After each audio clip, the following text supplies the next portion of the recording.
Live from downtown Detroit, Local 4 News First at 4 starts now.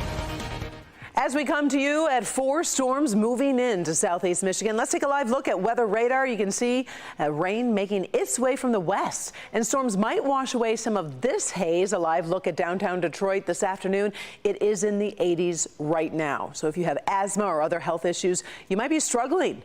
Air quality is considered unhealthy for sensitive groups this afternoon. Now, the worst of the air quality is up north. You're looking at live pictures right now from Drummond Island. Let's bring in forewarned meteorologist Brian Sherman for how long this is going to stick around. I think we're going to have the smoke for at least a couple more days, Karen. We've seen some here in Metro Detroit today, but the thunderstorms we're tracking on ExactTrack 40 radar will start to clear out some of that smoke temporarily. ExactTrack 40 radar not too busy working into the afternoon, although we are watching a little bit of shower activity that has had a lightning bolt on it ever so often here, working down into portions of eastern Oakland County, right around Rochester Hills, down to Troy, as well as to the north of Chesterfield, right around Richmond, and then a shower right around Fraser. Outside of that, the showers and a few embedded thunderstorms have been pretty few and far between, but we will keep the option open for a few of those into the evening hours tonight. Tower cam, over downtown Detroit. Cloud cover sticking around. You can see a little bit of that rain well off into the distance here, but it is warm, 85 degrees in downtown Detroit. Compare that to a rain-cooled 78 over in Ann Arbor, 71 in Pontiac, and 86 in Monroe. But the winds are starting to shift now out of the northwest at about 10 miles an hour in Pontiac. That means our cold front is pressing on through the region this afternoon, but a lot of that moisture hanging on behind the cold front. I'll time out when this round of rain comes to an end, and yet one more round of rain on the way by the end of the week. Details in your full forewarned forecast coming up in just a few minutes. Our other top story, a sharp increase in the people going to the ER or even dying after using nitrous oxide. Take a look at the graph. You can see the spike since 2019. CDC reporting this afternoon as many as 5 times more emergency room visits. Now, Michigan's health department is sending out a warning this hour about the dangers of using nitrous, also known as laughing gas. Let's bring in Shante Passmore. She's been speaking with some doctors about this really serious problem.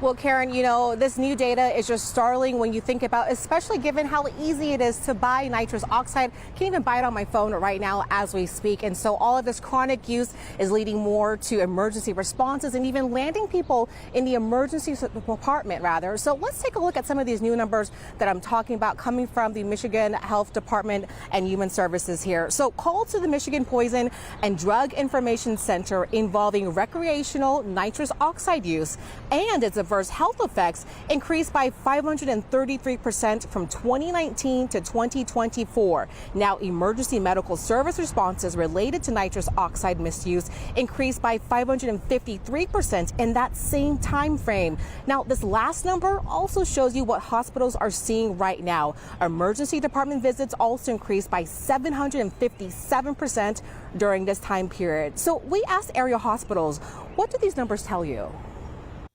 It tells me it's a problem we need to pay attention to when we see a trend like this that's concerning. Note that the Poison Center and the data we have from the Poison Center is voluntary self-report data, which means that people need to present to medical attention and folks need to recognize it as a side effect of nitrous, which not everybody is aware about.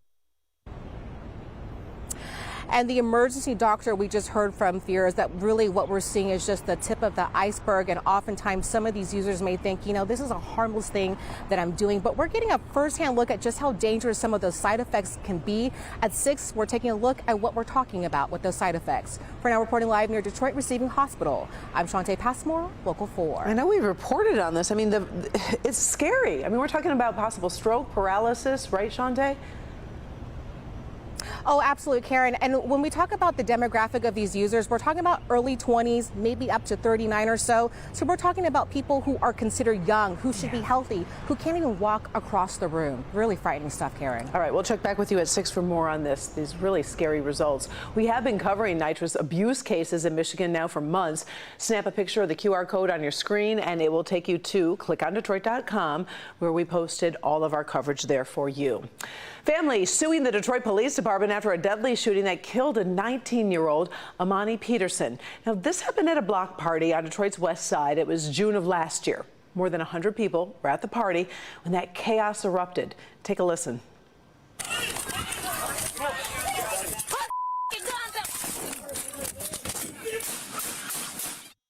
So police say they got a call about a shootout. When they got there, officers say they encountered two people with guns. Peterson was not one of the armed people. The family claims officers used excessive force and violated civil rights. Police say the officer feared for her life and fired 5 shots. Peterson's family is raising money for her funeral expenses with a GoFundMe. They've raised about $1,700 of their $15,000 goal.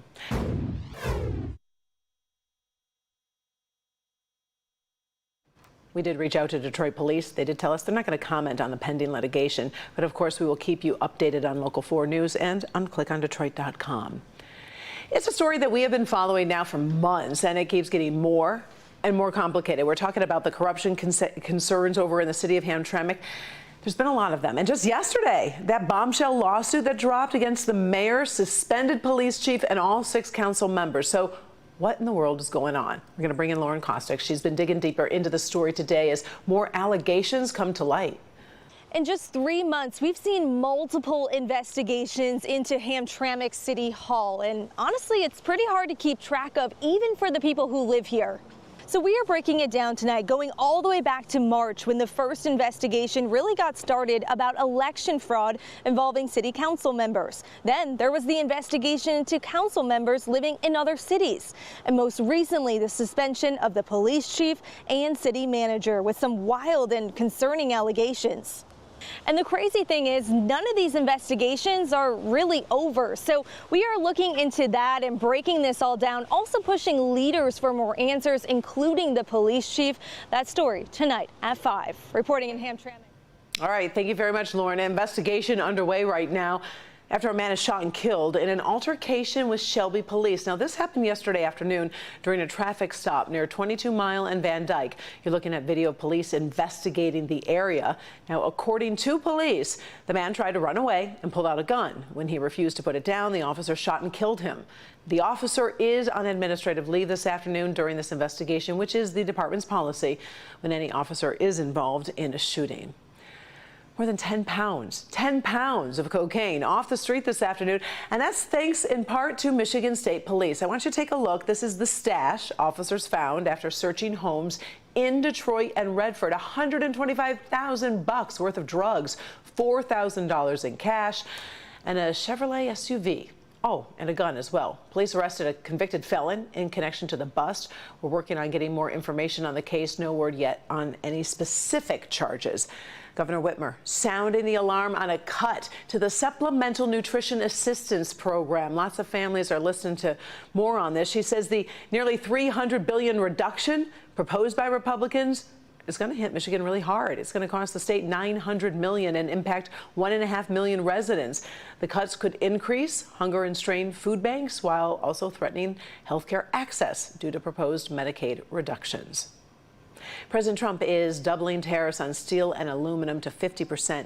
That move is part of his efforts to boost the U.S. manufacturing industry, which has been really struggling in recent years. Experts warn higher prices on cars, appliances, and construction materials could follow.